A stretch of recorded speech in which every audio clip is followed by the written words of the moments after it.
Time to duel, people. We are now about to get into that Arc V. Let's be talking about it now. Arc V right now, like, just surprised the fuck out of me.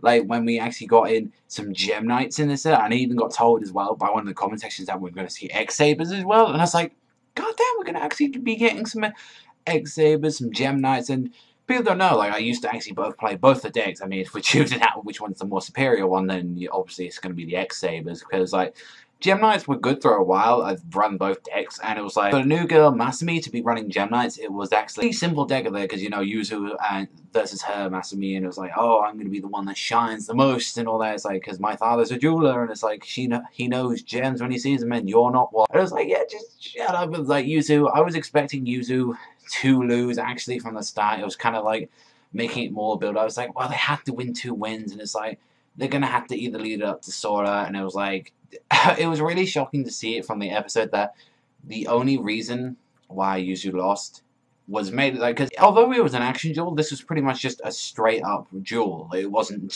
anything else. No action cards used, no nothing like that.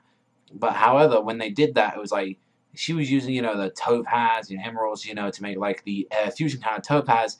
And it was like, she used it, and, like, Yuzu pretty much counteracted exactly the same with her Mozart monsters. I think, like, one of them was the Sonata, let her special summons a few monsters, and then her ace monster, the Mozart, came out pretty early into the duel, and also as well, able to summon another one as well, and actually did quite a lot of damage. I mean, I think she did, like, around about, like, 2,900 life points from the start, like, already summoning, like, her ace monster, and summoning in another monster as well, so dealing with her fusion monster from the start, it was pretty powerful from the beginning. But then Masumi was able to counter pretty much quickly with the Alexandrolite, being able to summon that to bring out the crystal, and then even as well, I believe there was like a trap card she used that actually was able to like fusion summon another one and bring out the Diamond Master. I think this is the one that copies the abilities, which Diamond Master is actually a pretty good card if like people don't actually notice it. It's like, it's got 3,000 attack, it's got some pretty awesome abilities, able to copy any Gem Knight monster it's got, and it's just overall it's a pretty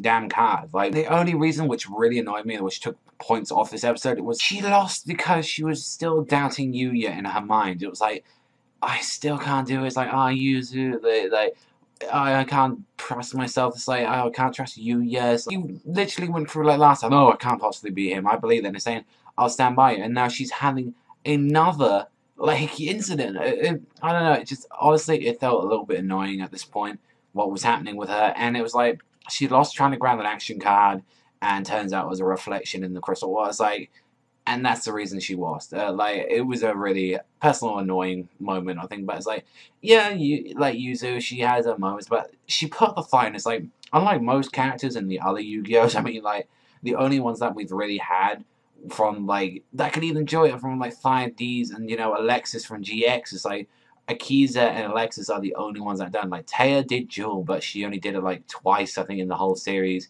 And then not to mention as well that we had like Kotori, which Jesus Christ, Kotori was fucking appalling. She like, I think she only like dueled once in the series, and that was like when she was possessed, and that was a very shitty fight.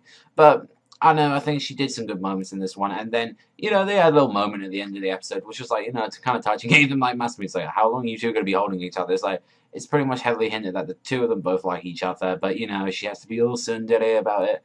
And definitely one thing that made me laugh was, like, when Sora was just like, oh, I just don't feel like fucking fighting this Yaiba guy. He was just there, like, just sucking on his eyes. Like, yeah, you fight him, go. Gon Gonzaga, who apparently isn't even part of the school, is going to fight him. And it's like, damn, you can't even get any of the kids, because the school has no fucking members. It's like Sora as well. He just felt like he didn't fight him. I mean, we know his deck is, to be honest, like, Sora's deck isn't that good, and he was getting a lot of commentary throughout the whole episode. It showed that he knows a little bit more than he did, and he was like already predicting Yuzu was going to lose.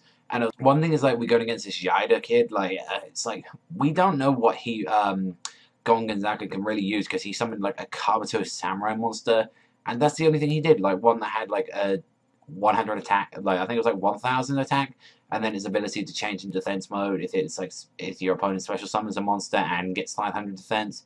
So, I don't know if his monsters seem to be all samurai, shoguns, and stuff like that. It would be cool if it is. I don't really know too much about his deck at the moment, but I think definitely the one bit of this episode that was a highlight was definitely Yaida's, like, his deck was the freaking X-Sabers. If people don't know, I freaking love the X-Sabers. they were the original Synchro monsters. Regardless, he was using double X's, like, and a few X's in there, but it was still cool. Bogart Knight, Full Helm Knight, Voltor, like, Souza, Golems. It was like, those are pretty fucking awesome monsters. Like, you know, bringing out the Bogart Knight, special summon Full Helm Knight, using the Synchro to make the level 7, which make it Souza, and then he had Full Troll as well, which was special summon, and then bring him out, bring back Full Helm Knight and use Golems. That was sick. That was really good. I really did enjoy that in the episode, and it's like already he's got to deal with like I think it was like a 3100 attack point monster, not to mention a 2700 attack point monster, and he's only got like a freaking 2500 defense monster. Not to mention he's still got to go through their abilities as well. It's like Golden Dagger. He could pretty much be one, like, pretty much 2-turn KO, which pretty much happened to Yuzu right now, and it's all laying up to them. Otherwise, you know, Yuya's going to go to LDS, and it's like, it probably won't change too much, but it's still going to be pretty shitty that he's going to have to leave his friends behind. Overall, this was a solid episode. I thought this would be a good one. Yeah, not to a new fight. You know, Yuzu, she tried, but, you know, overall, she did get let down just because, oh, I still don't, you know, Yuzu being, like, the evil one. It's like, come on. Like, so I think another solid 6 for this one this week, but let me know anything in the comment section down below. What do you think of Arc the episode 10? But that's all from me. I want to thank you very much for watching as always. And remember, I'll see you guys next time, and strat that.